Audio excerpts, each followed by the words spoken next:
Chapter हम लोग कर रहे हैं international trade and balance of payment. जोर से बोलिए, क्या बोले? International trade and balance of payment. वापस से बोलो, international trade and balance of payment. कितना मार्क का क्वेश्चन आएगा? 5 मार्क्स। अच्छे से समझिए। सबसे पहले समझना जरूरी है कि इंटरनेशनल ट्रेड क्या होता है। जब दूसरे देशों से गुड्स का खरीदा बेची करेंगे, कीना बेची करेंगे, इसको क्या कहते हैं? International trade. क्या कहते हैं? जब दूसरे देशों से कीना बेची सामान को करेंगे, इसको क्या कहते हैं? International trade. क्या कहते हैं? बोलिए।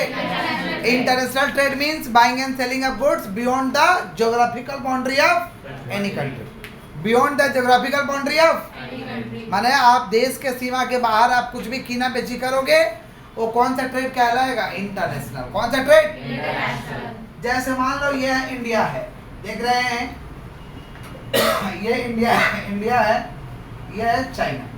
समझ रहे क्या बोल रहे? हम क्या किए? इंडिया के अंदर अंदर बेचे, इसको क्या कहेंगे? Domestic trade. क्या कहेंगे? Domestic trade. इंडिया से खुदा करके चाइना को बेच दिए, ये कौन सा ट्रेड हो गया?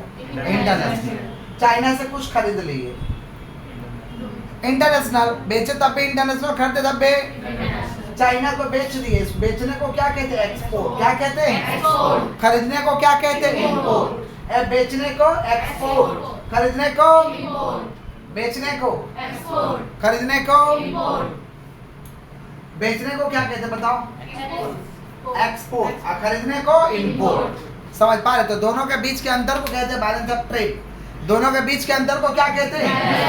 एक्सपोर्ट और इंपोर्ट के बीच के अंतर को क्या कहते हैं? Balance of trade. Balance of trade is the difference between export and import. Balance of trade is the difference between export and import. जोर से बोलो, क्या बोले? Balance of trade is the difference between export and import. Export और import के बीच के अंतर को क्या कहते हैं? Balance of trade. क्या कहते हैं? Balance of trade. अब मान लो एक्सपोर्ट हुआ है 500 करोड़ का, एग्जांपल दे रहे हैं, और इंपोर्ट हुआ 300 करोड़ का। एक्सपोर्ट हुआ 500 करोड़, इंपोर्ट कितना हुआ? 300। कितना आया? 200। कितना आया? 200। यानी एक्सपोर्ट ज्यादा हुआ है, इंपोर्ट कम हुआ है। तो जब एक्सपोर्ट ज्यादा होगा, इंपोर्ट कम होगा, इसको हम कहते हैं सरप्लस बीओटी। क्या कहते हैं? Surplus BOT. Surplus balance of trade. क्या कहते हैं? सरप्लस बैलेंस ऑफ अब ट्रेड। मान लो एक्सपोर्ट हुआ 500 करोड़ और इंपोर्ट हुआ 1300 करोड़, तो माइनस 800, माइनस 800। इसको क्या कहेंगे? Deficit BOT. क्या कहेंगे? Deficient BOT. क्या कहेंगे? बोलो। Deficient BOT. तो कितना चीज समझे? देखते देखते 4 चीज। पहले क्या समझे? International trade. क्या समझे? International trade refers to buying and selling of goods. किसका फोन आ रहा है बाबा? ओ बजा रहा उधर से। सुनिए, किसका बात करें? International trade. किसका बात करें? International trade. तो international trade refers to buying and selling of goods beyond the geographical boundary of any country. इसको क्या कहते हैं? International trade. क्या कहते हैं? International trade. अब बैलेंस ऑफ ट्रेड क्या होता है? Balance of trade is the difference between export and import. Export and import. अब मान लीजिए आपका export excess over import. Export excess over import. Export ज्यादा है किससे? इंपोर्ट से। एक्सपोर्ट ज्यादा है किससे? इंपोर्ट से। इसको क्या कहते हैं? Surplus BOT. क्या कहते हैं? Surplus BOT. और क्या है भाई? एक्सपोर्ट कम है, इंपोर्ट ज्यादा है। एक्सपोर्ट कम है, इंपोर्ट ज्यादा है। इसको कहेंगे डेफिसिट बीओटी। क्या कहेंगे? Deficient BOT. देखिए, दूसरा देशों को बेचना बहुत अच्छा बात होता है। दूसरा देशों को बेचना ये क्या है? अच्छा चीज। समझ पा रहे हैं क्या बोल रहे? क्लियर है? नेक्स्ट है बैलेंस ऑफ पेमेंट। बोलो, क्या बोले? Balance of payment. Balance of payment is the systematic recording of transaction. Systematic recording of transaction को क्या कहते हैं? Balance of payment. Balance of payment. तो balance of payment is the systematic recording of transaction को record करेगा। Transaction को क्या करेगा? रिकॉर्ड करेगा। बैलेंस ऑफ पेमेंट में कुछ होता नहीं है, ट्रांजैक्शन को रिकॉर्ड किया जाता है। इसको क्या कहते हैं? Balance of payment. क्या कहते हैं? Balance of तो payment। Balance of payment is the systematic recording of transaction. Balance of payment is the systematic recording of transaction का जब हम सिस्टमैटिक रिकॉर्डिंग करेंगे, इसको क्या कहते हैं? Balance of payment. जोर से बोलो, क्या बोले? Balance of payment। अब बैलेंस ऑफ पेमेंट 2 तरीका का होता है। एक होता है आपका करेंट अकाउंट। एक कौन सा अकाउंट होता है? Current account। और दूसरा कौन सा अकाउंट होता है? Capital account. Current account, capital account. बोलो, क्या बोले? Current account, capital account. वस्तु और सेवा को किनेंगे, वस्तु और सेवा को किनेंगे, कहाँ लिखेंगे? Current account. कहाँ लिखेंगे? Current account. और एसेट को किनेंगे तो कहाँ लिखेंगे? Capital account. गुड्स और सर्विसेज को किनेंगे वो कहाँ लिखेंगे? करेंट। और कैपिटल को कहाँ लिखेंगे? माने एसेट किनेगा, दूसरा देश में जमीन ले लिए, दूसरा देश में इन्वेस्ट कर दिए, दूसरा देश को लोन दे दिए। समझ पा रहे? सब कहाँ रिकॉर्डिंग होगा? Capital account. कहाँ रिकॉर्ड होगा? तो बैलेंस ऑफ पेमेंट का क्या डेफिनेशन है? Balance of payment is the systematic recording of transaction. जोर से बोलो, क्या बोले? Recording of transaction. इसमें भी अब कितना टाइप्स? 2 टाइप्स। कौन कौन? Current account, capital account. Current account क्या रिकॉर्ड करेगा? Only goods and services, only goods and gift वगैरह को रिकॉर्ड करेगा। समझ पा रहे? तो गुड्स एंड सर्विसेज गिफ्ट को रिकॉर्ड करेगा। समझ पा रहे? कौन सा अकाउंट? Current account. कौन सा अकाउंट? अब कैपिटल अकाउंट क्या रिकॉर्ड करेगा? एसेट्स को। क्या चीज को? एसेट्स को। या दूसरा देश को लोन दे रहे हैं, दूसरे देश में इन्वेस्ट कर रहे हैं, तो कौन सा अकाउंट रिकॉर्ड करेगा? Capital account. कौन सा अकाउंट रिकॉर्ड करेगा? आगे बढ़े हम लोग, बोलिए। नेक्स्ट है हम लोग को डिफरेंस पढ़ना है बैलेंस ऑफ ट्रेड और बैलेंस ऑफ पेमेंट में। बैलेंस ऑफ ट्रेड और सुनो ध्यान से, पहले तो डेफिनेशन लिख देना है। बैलेंस ऑफ ट्रेड और बैलेंस ऑफ पेमेंट का क्या लिखना है? डेफिनेशन। क्या लिखना है? बैलेंस ऑफ ट्रेड का क्या डेफिनेशन है? Balance of trade is the नहीं, balance of trade is the difference between, और balance of payment is the systematic recording of transaction. Systematic recording of balance of trade में only visible item record होता है, जो दिखाई देता है, और इधर में कौन सा आइटम होता है? इनविजिबल। इनविजिबल विजिबल दोनों। इनविजिबल विजिबल बीओटी का नैरो स्कोप है। कौन सा स्कोप है? बीओपी का क्या है? ब्रॉडर स्कोप है, मानो वाइडर स्कोप है। कौन सा? Narrower scope, wider scope. Narrower scope,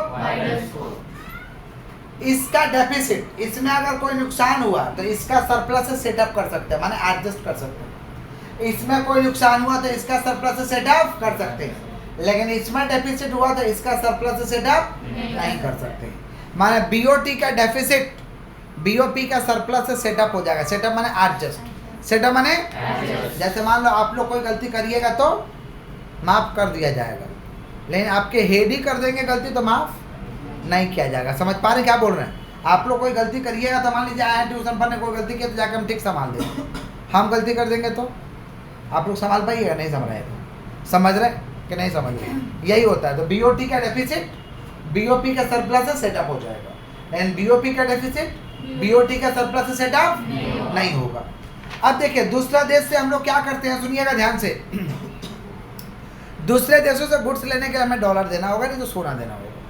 या तो डॉलर या तो सोना। हमारे देश में रुपया चलता है, दूसरा देश से कुछ भी सामान किनिएगा तो इंटरनेशनल करेंसी डॉलर है। इंटरनेशनल करेंसी क्या है? डॉलर। तो इंटरनेशनल करेंसी लेने के लिए हमें रुपया देना पड़ता है, इंडियन रुपी देना पड़ता है। क्या देना पड़ता है? क्या देना पड़ता है भाई? Indian rupee. क्या देना पड़ता है? इंडियन रुपी देना पड़ता है एक एक्सचेंज रेट के तहत। जैसे $1 यानी 80 रुपया। $1 यानी माने 80 रुपया दीजिएगा तो $1 मिलेगा। 80 रुपया दीजिएगा तो $1। इसको क्या कहते हैं? Exchange rate. क्या कहते हैं? माने one currency exchange into another form of currency. इसको क्या कहते हैं? Exchange rate. क्या कहते हैं? अब ये एक्सचेंज रेट तय कैसे होता है? एक्सचेंज रेट तय होता है, एक तो आपका आरबीआई तय करेगा एक्सचेंज रेट को। एक कौन तय करेगा? आरबीआई। और एक दूसरा तरीका एक्सचेंज रेट को तय करने के लिए कि इंपोर्ट कम करिए, इंपोर्ट ज़्यादा एक्सपोर्ट करिए। ज़्यादा क्या करिए? ज़्यादा एक्सपोर्ट करिएगा ना तो दूसरे देशों में रुपया का डिमांड बढ़ेगा। समझ पा रहे हैं क्या बोल रहे कि नहीं समझ पा रहे? डॉलर से ही किनेगा लोग, लेकिन क्या चीज़ का डिमांड बढ़ेगा भाई? रुपया का। क्या चीज़ का? आज दूसरा देशों को बेचेंगे तो कमाई होगा। क्या कमाई होगा? डॉलर कमाई होगा। जब ज़्यादा अपने पास डॉलर हो जाएगा यानी रुपया का वैल्यू ऑटोमेटिक बढ़ जाएगा। रुपया का वैल्यू ऑटोमेटिक, समझ पा रहे? लेकिन हम लोग क्या करते हैं? उल्टा करते हैं, ज़्यादा इंपोर्ट करते हैं, एक्सपोर्ट कम करते हैं। तो ज़्यादा से ज़्यादा एक्सपोर्ट करना चाहिए, सरकार खुश हो जाता है।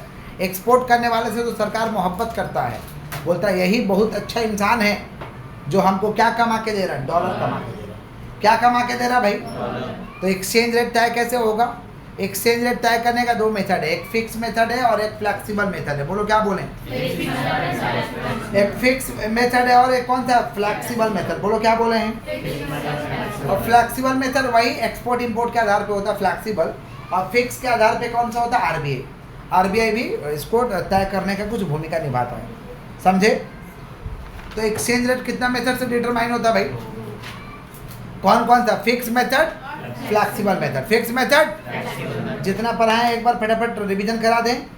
सुना, सबसे पहले क्या समझे? International trade. क्या समझे? International trade refers to buying and selling of goods beyond the geographical boundary of any country. Difference between export and import is called BOT. Export excess over import. Export excess over surplus BOT. Import excess over export तो क्या आएगा? Deficit BOT। क्या आएगा? समझ पा रहे हैं क्या बोल रहे हैं? Balance of payment is the systematic recording of transaction. ये कितना तरीका का होता है? दो तरीका। कौन कौन सा?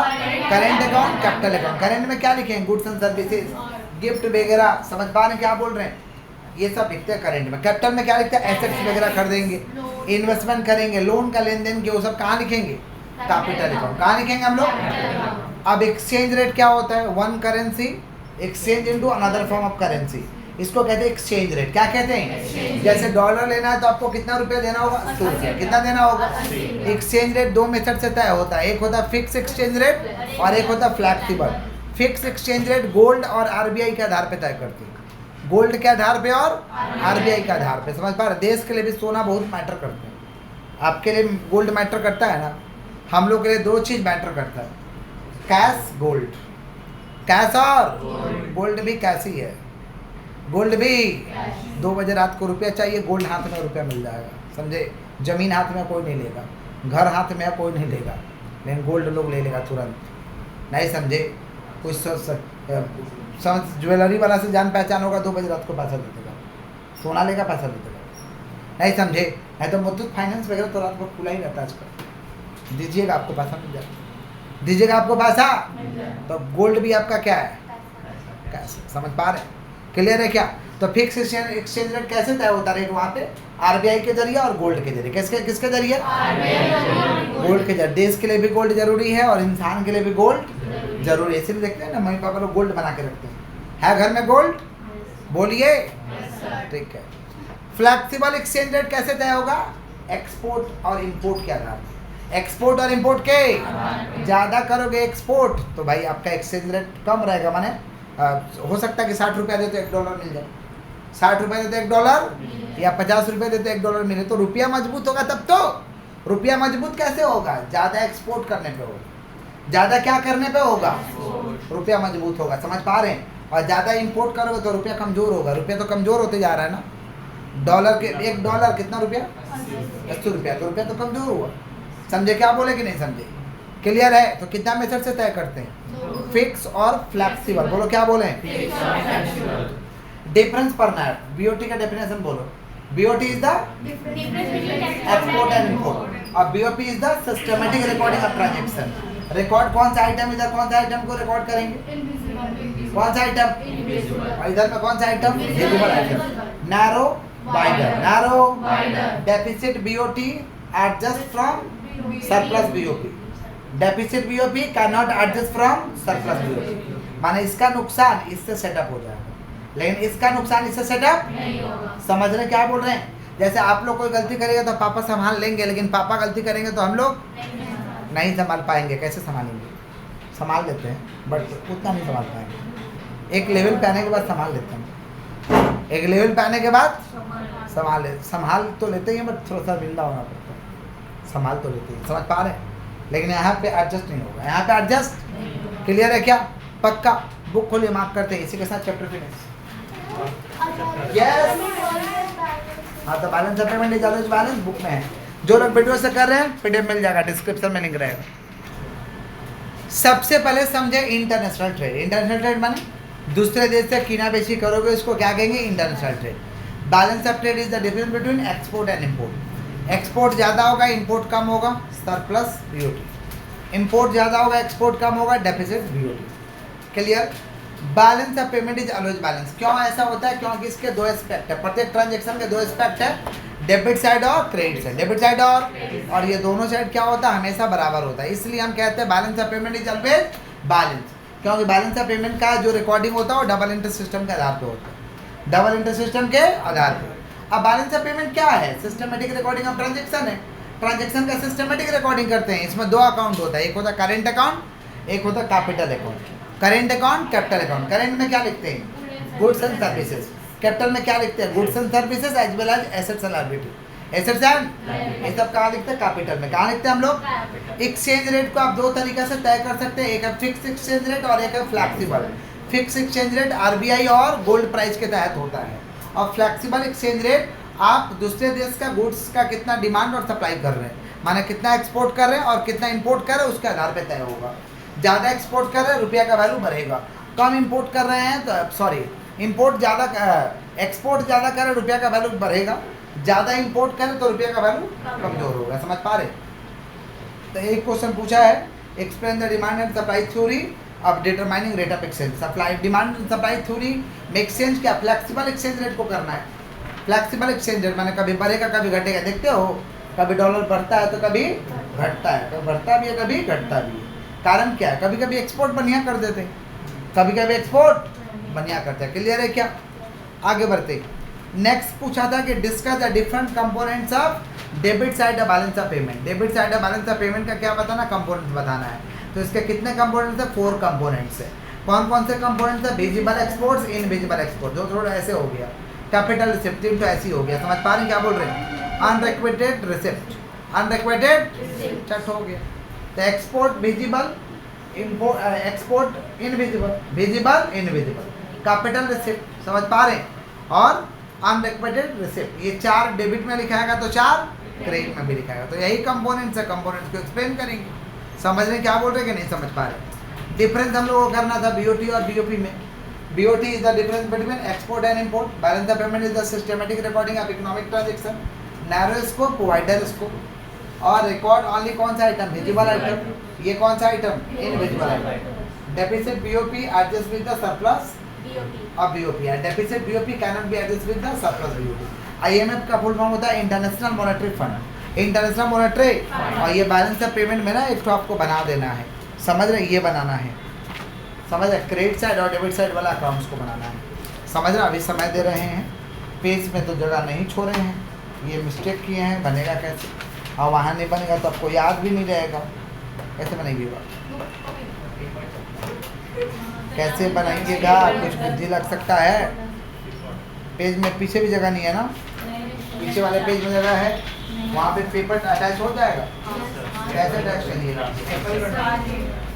चिपका के या स्टेबल करके? तो करके पेज अटैच कर दीजिए वहाँ।